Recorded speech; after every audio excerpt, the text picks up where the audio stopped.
My friend Thomas's house has no gas connection. I was told by the internet this is impossible. I need to find out more.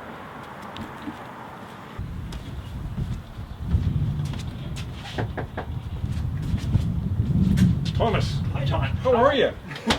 I'm great. How are you? I'm doing well, but Thomas, I noticed you don't have a gas connection to your house. Is that right? Yeah. We disconnected fuel switched about 3 years ago. Yeah. Do you want to see how the system works? I do. Yeah. Let's go check it out. Let's go Okay. inside. Just down the gate here.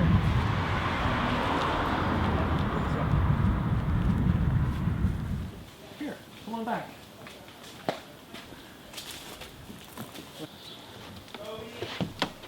So, Thomas, is it true that your house doesn't use natural gas at all? Yeah, that's true. About 3 years ago, I think it was 2018, I was getting my basement dug down, and there was getting a lot of work being done.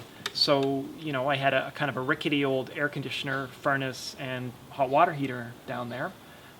Air conditioner was outside, but decided to get them replaced with something that was a little bit more modern and would free up space in the basement. That's interesting. I guess I want to ask you more about, exactly how you went about that. But what kind of prompted this? I had an energy audit done, back, I guess, when I was doing the dig down, I had an energy audit done, and I just kind of wanted to see what my options were. And so the audit kind of recommended a whole bunch of different things that, when I priced them out, were going to cost something like $40,000. You're going to have to insulate and, do all these things. And when I even looked at the emission savings, I was probably going to be down 50% on my emissions, let's say, or 45% or something like that. But then kind of when I looked at other options, I noticed that, say, for $10,000, I could switch to a heat pump. And what that would do for me is it would replace my old air conditioner that, badly needed to be replaced. It would replace the furnace, so, 2 for 1 right there. Cost about $10,000. That includes all the costs for the new electrical and, all those things. I kind of estimated out what the cost on utilities would be. It wasn't going to be a big change. In fact, it was looking like it would be a little bit less. And it would bring my emissions down maybe by 90%. Wow. And I thought, wow, this is kind of ticking all the boxes for me. And then additionally, I was digging down the basement to add space, and, used to be a pretty big furnace down there. It was something like that, right? Well, by having the heat pump there, by putting a heat pump in, I don't have anything there. It's opened up all this space in the basement that we can use, and floor space is worth a couple $100 a square foot. Then, that was actually something pretty significant. For the heat pump, it has a condenser unit on the outside that's exactly like, or looks exactly like, and serves the same purpose as the outdoor part of your air conditioner, and that's where the heat exchange takes place. And so in the summer, it's going to reject the extra heat through there, and in the winter it's going to kind of try to pull in kind of ambient, I guess, heat energy from the air there. And then in my case, I have mini split units, and they're ductless. So the refrigerant would flow from the condenser to each individual room that has a head. So there's kind of a head on the wall, and it just would sit right there, and I have a remote control, and I can say, put in a particular temperature for each head. So at my house we have 4 different heads. And so we can set the temperature on the main floor to be different than the bedroom. So if I come back in the middle of the afternoon and I want to turn a fan or the air conditioning on, I can get it to just cool my room. Wow. Which is a handy feature. Yeah. So that's interesting about the heat pump and it providing cooling and heating. What about hot water? Yeah, I kind of had 2 choices when I was looking at the hot water. It was interesting because right back when I started, I looked at my utilities, and I was spending about $700 a year, let's say, on natural gas, plus another $300 on the natural gas connection. So, I don't know if you've looked at your bill, but it's about $25 a month just to have a natural gas hookup. So I was spending $1,000 in total, and I kind of figured out that after switching to a heat pump, I wasn't going to have much left. So I thought, it actually might make sense to switch right over to something else, but what's that something else going to be? So kind of the first option was just a standard electric resistance water heater. Based on our kind of usage, I've got a couple housemates. It's a bit, it's more than just one person would need. It didn't really make sense for me to do an electric water heater. But what is pretty exciting, or what I did end up using, is a heat pump hot water heater. Oh, Yeah, and I think they're kind of a newer thing, but what it does is, you put this unit in somewhere. It's got to have a little bit of space, and it kind of draws air from inside, like let's say your basement. That's where mine is. It pulls air from the basement, and it kind of extracts the heat from it and puts it in the hot water. So in the summer, it takes kind of the really hot, humid air, pulls it in, pulls the heat out, and then gives me hot water. But then it also air conditions kind of the local area. So Yeah. that's a nice bonus. yeah. But during the winter, what it does is it makes your furnace work harder. So, when manufacturers talk about these units, they'll usually say it's about 4 times more efficient than a standard electric water heater. Probably more like 3.5, but still uses about a third the electricity that it normally would. So I bought one of those units and had it installed, and I've been really happy with it because, if I was spending $300 on the fuel and $300 in the customer fee, I'm actually spending $600 a year on my hot water, and I'm pretty sure that my heat pump hot water heater is cheaper than that. So I think I've saved some money with it. Great. Yeah. Yeah. Well, so Thomas, did you have to make any other changes to your house? I guess yes and no. I had already done an upgrade to a 200 amp panel. There had been some damage to kind of the outside there earlier, so I was thinking ahead and thinking, maybe one day I might want an electric vehicle or things like that. But I'm thinking I probably could have made a go with it with my current system, heat pump and everything on 100 amp. But anyways, we're at 200 amp.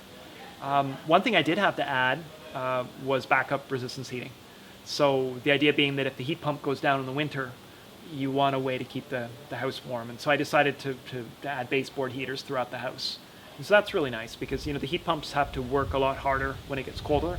So sometimes they can't keep up. The heat pump I have is rated down to minus 30 degrees Celsius. We've had it for 3 winters, and I'm thinking it was 2 winters ago. It was almost minus 25. And, on that day in particular, it was nice to have that little bit of extra heating power to keep the house warm. Was it difficult or expensive to put those baseboard heaters in? It wasn't too bad. We're a bit lucky with our layout that, we could run stuff through the basement. There's a drop ceiling in the basement and just put them in there. But I don't know, call it a couple $1,000s. Okay. And what about the gas meter? I have to ask. Well, it's kind of a funny story with the gas meter because, I didn't want to keep paying the customer fee if I wasn't going to be using gas. So I got it disconnected. And when I did get it disconnected, people were asking me, are you sure? I think the person on the phone said, are you sure? Your bills are going to go crazy. The trades people that came up, they said that I was going to be coming back, that they would expect to see me again soon. And, that was 3 years ago. And the experience I've had is actually my utilities are down. When you compare the cost to buy the heat pump to the cost to buy a furnace and an air conditioner, the heat pump's cheaper, or it can be cheaper if you get a good quote on it. I think our comfort is better because we can control individual temperatures in rooms. So, one housemate might want to keep the room really, really cold at night, whereas maybe we keep the main floor pretty warm. We haven't really felt the need to go back to the gas just yet. Well, Thomas, that's worked really well for you. Who else might consider a change like this? I think more and more people are going to find it makes a lot of sense. I think for people right now, it would be someone who heats with propane or fuel oil, because those are more expensive fuels than natural gas. So if my costs are kind of comparable or a little cheaper, they're going to probably see like a 40% reduction. Then I think people who live in smaller homes are going to be able to use that advantage, not having to pay a customer fee. People who are on, I think it's Ontario Energy Support Program, OESP, if you heat your house with electricity, you get a 40% larger grant. So someone like that would actually maybe get their heating paid for. Oh. So that's going to be great. I just think overall the technology has been getting better and better. Maybe 10 or 20 years ago, people used to, talk about heat pumps not keeping up and things like they're much better now. And I just think over time, like Hamilton, Burlington, we have about 300,000 homes in kind of those two areas there. And I could see over time a lot of homes switching, especially as carbon price goes up, because I would think in about 4 to 5 years, if things keep going up as they're proposed to do, that it's going to be way cheaper for anybody to heat with a heat pump. And for that reason, I think it's actually really interesting to think that maybe people going into trades or into school would think about having businesses with this, because you've got 300,000 homes, each needing a $10,000 renovation. That's a lot of money in a big market opportunity. A big business opportunity. Yeah. Big business opportunity, absolutely.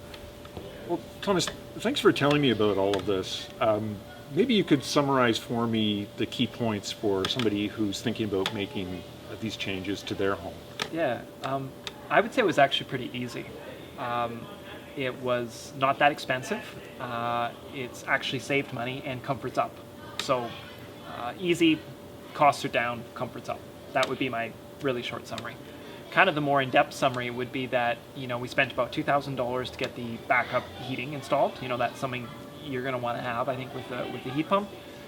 Spent about $8,000 on the rest of the install. About half of that parts and half of that labor. The comfort is great because now we can control each room individually. So I think my housemates, we really like it because you can go up and you can turn the air conditioning on. You can just get a whole lot of kind of power in one room. So that's really good. Emissions wise, it's about 80-90% down compared to where it was. Wow. Which was really exciting because we used to spend, I think it was $1,000 a year for natural gas, and of that $1,000, $700 is going to be on your fuel and $300 is on your customer fee, and then on top of that was about $1,200 in electricity. So now we don't have a natural gas bill anymore, and instead we're paying about $1,800 on electricity. Oh. So we went from $2,200 to about $1,800, and when I say electricity, I mean electricity and water. Just sorry to be clear, but so $400 less per year on utilities, which that's pretty nice. So the cost wasn't bad. I would say it took a little bit of hunting around to find someone that was willing to do the install, but I think it was well worth it, and we've really enjoyed the change so far. Well, that's great. Thanks for taking the time to explain this to me today, and we'll talk soon again. Yeah, sounds great. I'm looking forward to it.